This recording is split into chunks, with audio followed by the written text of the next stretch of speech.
Assalamualaikum warahmatullahi wabarakatuh. Wadia balad dongeng Ki Agus Jago di mana wae ayana. Alhamdulillah wa syukru ala ni'amillah.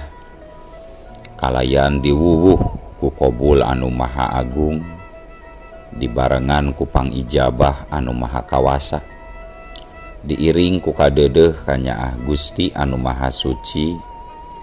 Urang ayeuna dugi kadangat ayeuna masih keneh tiasa ditepang dangukeun deui dina acara anu matuh kamemet urang sadayana. Nyatana dina pagelaran dongeng Sunda jejer carita siluman leuweung peteng. Ayeuna bagian anu ka 38 nya pamiarsa. Ieu dongeng mangrupikeun buah karyana Kang Asep Gun di Palihan Bandung Majalaya. Kangge Kang Asep Gun ngahaturkeun rewu nuhun laksaketi kabingahan rehna parantos ngintunkeun naskah sakaligus ngawidian mamang kangge medar ieu dongeng dina channel dongeng Ki Agus Jago ieu. Atuh sumangga kanu teu acan subscribe kantun subscribe heula. Ngarah langkung pogot sareng langkung sumanget deui ka si mamangna dina enggoning medar ieu dongengna. Nging hilap di like di komennya nu saseueur-seueurna. Lainna naon? Mamang masuk bingah gitunya upami maosan komentar-komentar ti para wargi sadayana teh. Atuh ngarah teu nyangkolong tingkana waktos sumangga. Ayeuna mah urang lajengkeun deui dongeng siluman leuweung peteng bagian anu ka 38. Kumaha salajengna? Sor cek kopina, betot simutna, pagan heula tali kolorna. Bisi morosot, merezel, morozol, uzel-uzelan di tengah jalan. Tempak dung dung tes.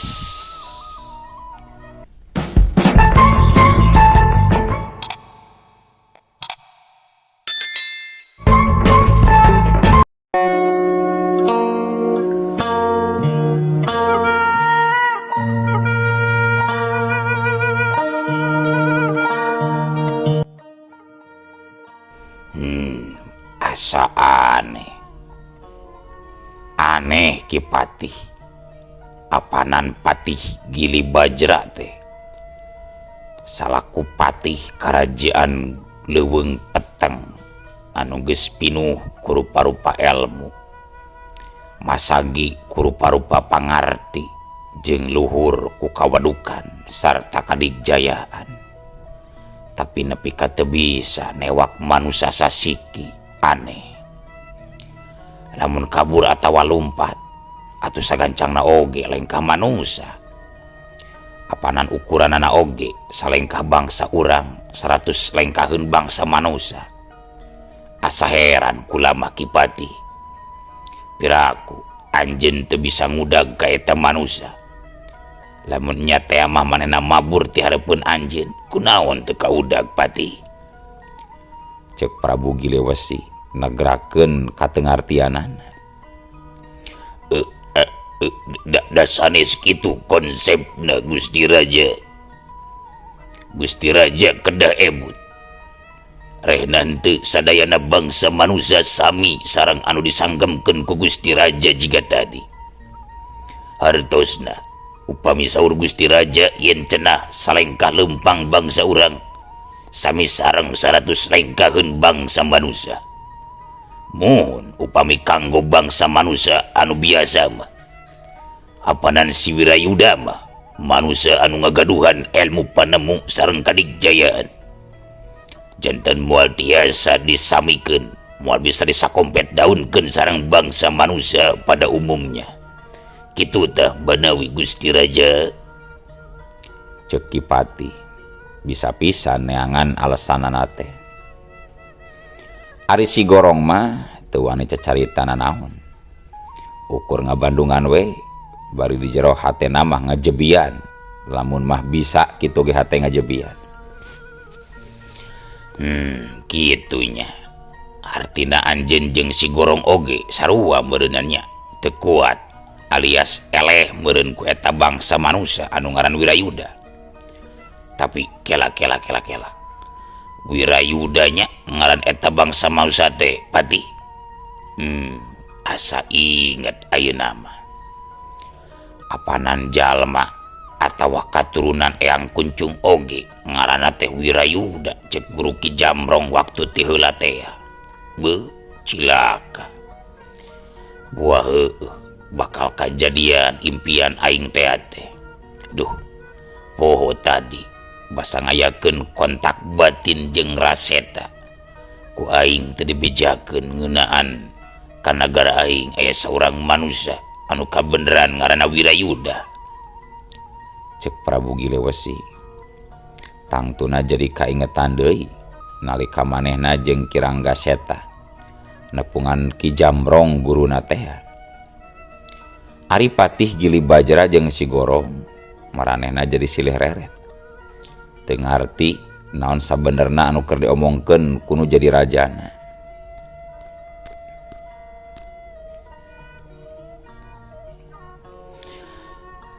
Tapi akhirna kadenge deui Prabu Giliwesi nyarita.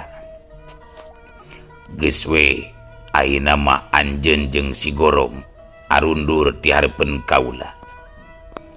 Ti ayeuna ka hareup siapkeun sakabeh tamtama jeung ponggawa katut prajurit pinilih karajaan. Pikeun sayaga saringset pageuiket bisi aya mau ngamuk Gajah Meta norek ngarongrong kana keamanan kerajaan sarta rakyat urang. Parentah Prabu Giliwesi tandes marentahkeun ka Ki Patih Gili Bajra sangkan caringcing pageuh kancing saringset pageuh ikat ngajaga keamanan nagri. Sabab tanggara ngeunaan anu dina impianana geus mimiti kaharti ku manehna ku ayana Wirayuda anu geus ngasrak ka nagarana. Cag kayaan di karajaan leuweung peteng jeung lalampahan Wirayuda anu keur apruk-aprukan di eta karajaan mah urang tunda heula. Insyaallah kapayuna bakal kasamper deui. Ayeuna urang nyaritakeun kayaan di Leuweung Tiis nyatana di tempat dumuk matuhna Darmaseta. Harita wanci tunggang gunung. Langit katempo bengras, taya tedeng aling-aling. Bodas nyacas tur bengras, taya tanda-tanda pihujana. Malah cahaya panon poe anu geus gingsir ngulon oge masih keneh karasa panasna moreret. Angin gunung ngahiliwir nebak kana dangdaunan. Marengan sora manuk anu recet jeung sora tongeret anu ngear di sarada. Patembalan jeung sora turaes. Dina kayan kitu di jero wangunan tempatna Darmaseta. Harita katenjo Darmaseta keur diuk nyorangan di jero kamarna. Pikiranana ngacacang nyawang ka mangsa nu can kasorang. Sabenerna manehna geus mimiti aya rasa kesal dina dirina. Ngeunaan tugas tur parentah tinu jadi akina nyaeta Ki Ranggaseta. Anu nyebutkeun yen manehna kudu ati-ati iatna tur waspada jeung salawasna kudu sayaga. Lamun dina waktuna engke isuk jaganing geto, bentrok jeung turunan atau pangwaris ilmu musuh kabuyutanana. Nyatana Wirayuda murid kakasina Eyang Kuncung. Bari jeung nepi ka dangat harita, manehna can kungsing panggih. Boh jeung Eyang Kuncungna kitu deui jeung Wirayudana. Sagalana ukur karek bejana wungkul ti bapana keur waktu ti heula teh. Nurutkeun kitu nama kurarasaan apanan jeung Kirangga Seta nu jadi akina sakaligus guruna. Manehna acan kungsi panggih sacara dikieuna langsung. Dipikir-pikir aing teh ngarasa kesal oge. Hayo we ngajadog di tengah leuweung jiga kieu. Geus lila teuing aing ngadaguan pancen tinu jadi aki. Iraha atuh waktuna aing ngayonan jalma anu nelah si Wirayuda selaku pangwaris elmuna Eyang Kuncung, musuh satru kabuyutanana aki aing. Jadi bosan oge kikian terus mah. Usaha neangan pakaya jadi buntu. Teuing kamarana malaburna si Radok jeung si Bengok atau si Dosol oge aing teu nyaho. Jadi teu paruguh laku, teu puguh lampah tungtungna teh. Kitu cek gerentasna hate Darma Seta dina waktu harita. Tapi sabot keur anteng-anteng ngaholang kitu, na atuh ari hiuk. Karasa aya angin ngahiuk nabakan awakna. Cilegedeg. Nyaho-nyaho geus ngacilegedeg hiji cirim make papakean sing sarwa bodas di hareupeunana. Darma Seta nepi ka ngorejak mundur awahing ku ngarasa kaget jeung ruas. Sabab perlu dikanyahokeun nepi ka dangat harita Darma Seta can kungsi panggih sakal-kali acan jeung jirim anu aya di hareupeunana nyatana akina Kirangga Seta. Nu harita geus aya di hareupeunana. Jadi teu aneh lamun Darma Seta ngarasa kaget oge. Da teu apal kana rupa Kirangga Seta anu geus mere elmu ngaliwatan bapana. Pok Kirangga Seta harita cumarita ka Darma Seta. Ulah ruas, ulah kaget Darma. Anjeun pasti moal apal jeung moal wawuh ka kaula. Sabab ieu kula memang acan sakali-kali acan nepungan ka diri anjeun sacara dinyatana. Bisi anjeun hayang wawuh nya kula pisan nu katelah Kirangga Seta. Aki sakaligus guru anjeun teh deuleu Darma. Kula geus sabaraha kali nepungan Ki Bajra Seta bapa anjeun, Ki Badra Seta bapa anjeun. Pikeun tugas ti kula anu kudu dijalankeun ku anjeun. Ayeuna geus cunduk kana waktu ninggang kana mangsa. Anjeun geus waktuna pikeun ngajalankeun pancen hirup anjeun. Nyaeta nungtaskeun sagala rupa pasoalan kaula jeung musuh bebuyutan kaula.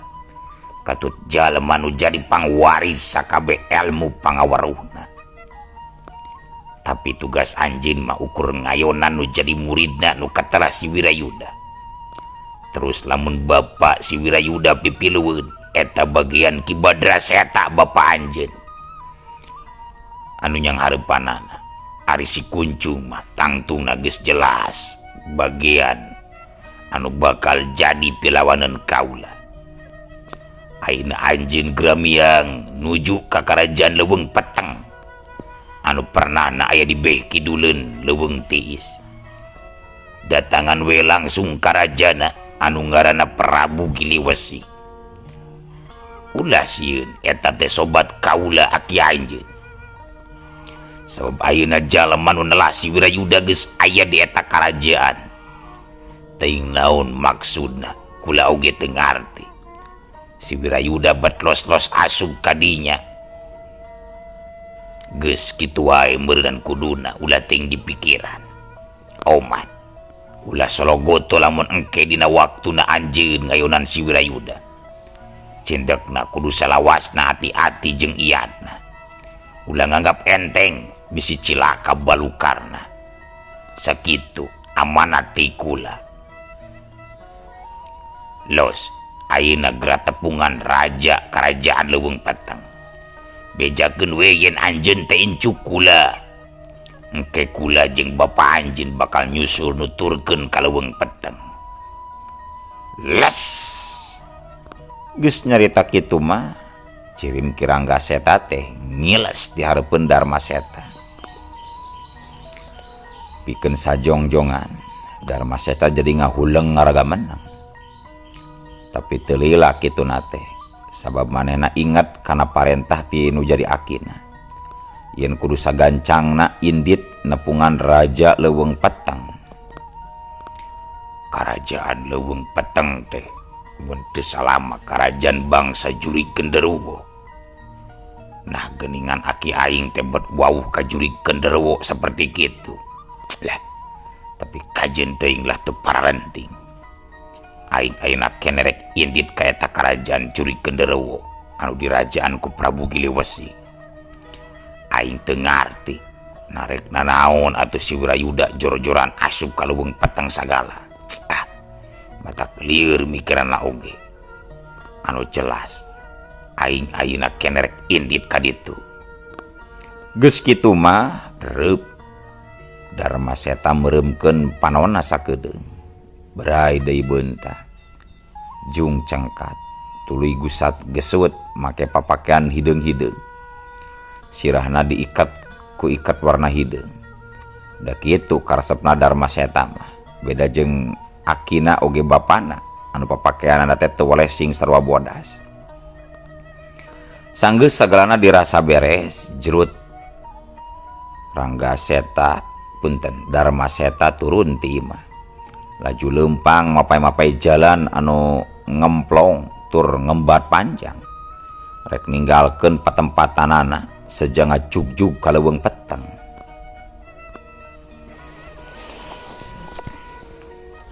Cag kayaan Darma Seta urang tinggalkeun.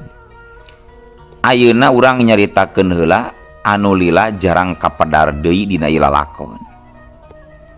Nyaeta kayaan di lembur Cisangkan, lembur Matu Banjar Karang Pamidangan, tempat cicingna Mang Dira, bapana Wirayuda. Harita wanci geus liwat isya. Mang Dira katempo keur wiridan di enggona. Sanggeusna tadi rengse ngajalankeun salat 4 rakaat isya teh katelahna. Ari pamajikanana nya indung Wirayuda harita keur ngabulaeh nyeupah bari ngunjar lambar di patengahan imah. Teuing bakat ku ngarasakeun ngeunahna seupah anu keur digayemna. Teuing naon? Katempo nepi ka peureum tak panon Bu Umsih teh. Lila-lila legedai we. Bi Umsih ngalegedai nyang kerek luhureun samak. Keur kitu ker we kerek meuni hukhek. Bangun nu capenaker katenjona teh. Padahal puguh keur anu sarena mah tibra. Hartina keur aya dina kangeunahan. Memang sok rajeun tibalik panyangka jelema anu dumasar kana naon anu katenjo atawa katingali. Lamun urang parang nempo tukang kuli anu keur nanggung, katingali rancatanana emplad-empladan jiga anu ngareunah. Padahal jajauheun kangeunah. Nu puguh masidik capek jeung ripuh karasana kunu keur nanggung nama. Balik deui nyaritakeun Mang Dira anu keur aya di jero kamar. Nalika Mang Dira rek cengkat pisan tina diukna, teu kanyahoan ti mana datangna. Ujug-ujug cilegadeg. Di hareupeunana aya hiji jirim jalma anu make papakean sing sarua hideung. Palebah beungeutna oge ditutupan ku lawon hideung. Mireungeuh saha nu datang, Mang Dira langsung deku bangun anu hormat tur ajrih naker bari pok nyarita sopan naker. Haturanan eyang, aduh asa ruas. Wengi-wengi kieu kadongkapan ku salira pangarsa. Haturan eyang. Cek Mang Dira bari tungkul. Si horeng nu harita aya di hareupeunana teh tayalian eyang kuncung guruna. Syukur ari anjeun sakula warga carager mah Kidira. Tuku deruas, tuku kaget. Da kula datang nepungan anjeun teh lain rek bawa beja pikaruaseun. ngan memang aya tepikeun anu pohara penting na ieu teh. Ieu nyangkut paut kana kasalamatan jiwa, khususna ka jiwa kula oge kasalamatan anjeun jeung anak anjeun. Nyatana Wirayuda anu ayeuna keur apruk-aprukan di alam nageri Raja Genderuwo nu katelah Ki Gelewesi nu aya di Leuweung Peteng. Cek Eyang Kuncung panonna neuteup seukeut ka Mang Dira. Baru nuju aya di alam Curi Genderuwo si Ujang teh. Na tiasa los-los lebat kadinya yang. Da tujuanna mah apanan bade ka Leuweung Tiis cenah. Sakumaha keterangan ti Eyang teh waktos di payun. Cek Mang Dira ngarasa kaget ngadengi anakna los-los asup ke alam siluman anu aya di wewengkon Leuweung Peteng. Keun bae teu kudu kaget, teu kudu reuas. Sabab sagala rupana oge da geus aya nu ngaturna. Urang mah salaku manusia nu teu boga daya tur upaya. Ukur ngabogaan kahayang jeung cita-cita. Nyari kabuktianana mah kumaha nu ngatur we. Titis tulis bagja awak lain manusia nu ngatur. Diri ukur sasampiran, nyawa sasampayan, kabeh urusan anjeunna Dira. Sumun leres Eyang. Teras kumaha atuh salajengna Eyang? Cek Mang Dira hayangeun buru-buru nyaho kana pamaksudan Eyang Kuncung. Pangna peuting eta nepungan ka dirina. Cunduk waktu anu tangtu ninggang mangsa nu utama. Takdir teu bisa dipungkir, kadar teu beunang disinglar. Kajadian mangsa baheula bakal lumaku deui di mangsa ayeuna. Dendam di wanci biari bakal katungtaskeun di wanci kiwari. Sagalana geus natrat aya dina tulisanana. Kirangga seta jeung anak incuna dina waktu ayeuna geus saringkil pikeun nedunan jangjina. Nyatana hayang numpur lodaskeun ka kula jeung sawe nu jadi pangwaris ilmu kula. Tempatna bakal lumangsung di wewengkon Leuweung Peteng. Jadi wayana we anjeun kudu sagancangna miang ka Leuweung Peteng. Pikeun nungtaskeun sagarupa pasoalan kula nu baheula ngabuntut bangkong. Engke kula pandeuri bakal datang ka eta tempat nu katelah Leuweung Peteng Ki Dira. Baru abdi teh kada saenggalna. Nya kitu. Ayo ditinggal gue ang las. Geus nyarita kitu mah cirim Eyang Kuncung ngiles. Leungit ti hareupeun Mang Dira. Satungtung Kirangga seta jeung katurunanna masih keneh kumalendang di alam dunya mah. Moal weleh bakal jadi gangguan ke keluarga aing. Ibarat nenden bom waktu jiga nu tentrem hirup teh. Tapi sabenerna keur didodoho, diintip-intip pati, diala nyawa kumaranehna. Aing isukan rek indit ka Leuweung Peteng. Kudu sagancangna ditungtaskeun pasoalan Eyang Kuncung anu geus jadi rambat kamale ku kulawarga aing, ka keluarga aing. Cek Mang Dira galecok dina sajeroning hatena. Para wargi sadayana gancangna carita kocapkeun dina poe isukna saenggeus samemehna bebeja heula ka biumsih pamajikanana. Rebun-rebun keneh harita Mang Dira geus kukurusukan mapai-mapai gawir walungan anu berasna engke bakal anjog ka Leuweung Tiis atawa anu sagigir-gigir jeung Leuweung Peteng. Da memang padeukeut antara Leuweung Tiis jeung Leuweung Peteng teh. Bisa disebutkeun paeunteng-eunteng kitu meureun ceuk babasaan teh mah. Tapi da memang jauh lalampahan ti lembur Cisangkan ka Leuweung Tiis teh. ti heula oge pan Wirayuda nepi ka hampir 2 poe nepi ka dinya teh. Sanajan dina pikirna hayang buru-buru nepi, tapi angger da Mang Dira teh jalma biasa anu butuh kureureuh jeung butuh ku sarek sarta kudu ngeusian beuteung. Harita wanci keur mejeuna panas poe menterang mentring. Atuh Mang Dira kapaksa reureuh heula di hiji saung kebon anu kabeneran kaliwatan di sajeroning lumampahna. Jigana moal nepi ku waktu sapoeun lampahan ka leuweung peteng teh. Aduh, sabab da lumayan jauh pernah na leuweung eta mah. Memang sangat kene asa moal aya jalma nu wani ngulamprang kadinya. Mudah-mudahan we si Sujang cing disalametkeun tina sagarupa balai nu ngancam kana dirina. Kamana deui itu da geus jadi guratan takdir kudu milu andil pipilueun kana urusan manehna teh. Sujang ceuk entes Mang Dira bari nyuplak karepusna tuluy digeber-geber kana awakna nu karasa hareudang tur bayeungyang.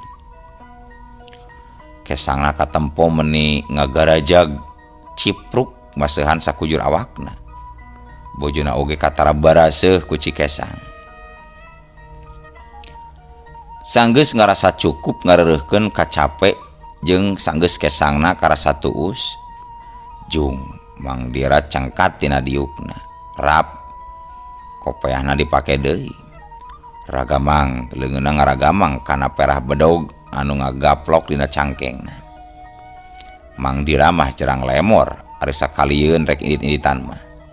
Geus pasti taratinggaleun nyorenkeun bedog. Lain keur ngahaja dijadikeun pakarang pikeun ngalawan bisi aya musuh. Tapi pangpang nama bisi di jangjalaneunana aya tatangkalan rarambu jalan anu ngahalangan kana lengkahna. Sabab kangaranan lumampah ka leuweung geus pasti jalana bakal rarambat ku kakayon jeung tatangkalan. Satuluyna gandeang we. Mang Dira lempang deui ngagandeang maju ngidul. Lempangna teu gancang-gancang deui. Sabab cek pikirna, najan digancangkeun oge angger moal tepi poe eta. Mang Dira boga niat rek nyimpang heula ka lembur anu engke bakal kaliwatan. Rek ngadon milu ngarareb bari sakalian rek neangan warung, geusan ngeusian beuteungna. Ari sangu jeung deungeunna oge sabarana mah babakalan ti imahna teh. Ngan pastina geus tariis susuganan di warung mah aya dengan sangu anu haraneut keneh. Kitu ceuk pamikirna. Tapi karek oge Mang Dira meunang sabaralengka. No atuh culung.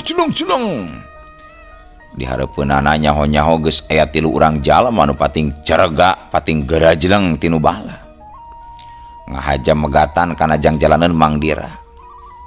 Atuh Mang Dira mundur sabaralengkah ka tukang bari taki-taki. Sabab manehna geus bisa ngira-ngira. Pasti jalma nu tiluan nu aya di hareupeunana teh komplotan garong anu rek ngabegal ka manehna. Srog. Saurang tinu 3 urang begal teh maju ka hareup pok nyarita ka Mang Dira di barung jeung nya kakak seuri bari rutret ka urang baturna. Hehehe. Di mana we milik mah bengok dosoloy. Sanu nyangka lamun lain ku tarik-tarik teuing milik mah di tempat nu hararaeun kieu make jeung aya jelema nu ngalamprang bari sesoranganan. Dasar halus milik silaing mah dosoloy. Ceuk eta jalma mana horeng si Radok jeung balad-baladna. Sanggeusna dibebaskeun ku Darmaseta, maranehna tiluan nepi ka danget harita meh unggal peuting ngajalankeun babadog rarampogna ka saban-saban pilemburan. Ngeunah puguh oge setelah ieu can aya seorang oge jalma anu wani nyiksi kudi tur ngahalangan kana lampa jahatna sabab Wirayuda keur eueuh di lembur. Ai nasaha aranjeun tiluan teh rek naon perluna ngahalangan kana jangjalaneun kaula. Ceuk Mang Dira rutret ngabagi reret kanu tiluan. ngeunaan saha dewek jeung baktur dewek nu duaan sia mah teu perlu nyaho deuleu sebab percuma najan dibejakeun oge pasti da moal wau atuh lain kitu bengo dosol cek si Radok bari ngareret ka si Bengo jeung si Dosol anu keur ngacarantang tukang ngeunana. Teu nanaon atuh ari moal ngabejakeun mah kuring oge sabenerna da teu hayang nyaho ngan meureun ari pamaksudan mah kudu we dibejakeun sok caritakeun rek aya kaperluan naon aranjeun tiluan pangna wani megat jang jalanan kaula cek Mang Dira teuneng tur ludeung taya rasa kakeueung. Tapi karek oge Mang Dira balem na atuh ari ujug-ujug eueuh waktos na kabujeng seep wadia balat dongeng Ki Agus Jago keun atunya ieu dongeng teh urang cekapkeun we heula dugi ka dieu. Insyaallah enjing pageto baris dilajengkeun deui. Atuh ku kitu ku kieuna mamang seja amit mungkur amit mundur ti payuneun para wargi sadayana. Hayu ah. Assalamualaikum warahmatullahi wabarakatuh.